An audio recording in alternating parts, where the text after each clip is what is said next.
मित्रांनो, मी पंकज पतंगे आज गोंधळी या गावामध्ये आलेलो आहोत. तालुका त्यांचा आहे बाभुळगाव आणि जिल्हा यवतमाळ.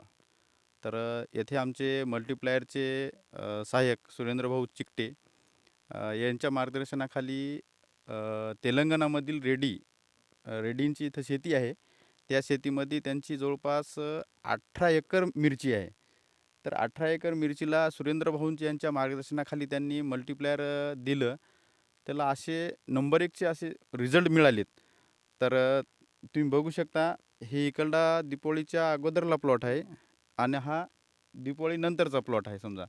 तर याच्यामध्ये चांगली वाढ आहे आणि उत्पन्न पण त्यांचे समाधानकारक त्यांना म्हणजे हे मिरचीला हिरवेपणा वगैरे सगळ्या काही गोष्टी अशा बऱ्याच कव्हर झालेल्या आहेत त्यांच्या.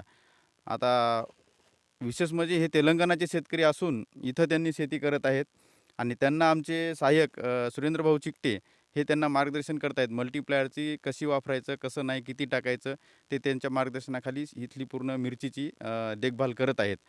तरी मल्टीप्लायरसाठी संपर्क करा. खाली व्हिडिओखाली नंबर दिलेले आहे. सुरेंद्रभाऊ चिकटेचा पण नंबर दिला जाईल. त्या नंबरवर तुम्ही संपर्क करा आणि जास्तीत जास्त शेतकऱ्यांनी एका एकरला का होईना मल्टीप्लायर वापरा. धन्यवाद.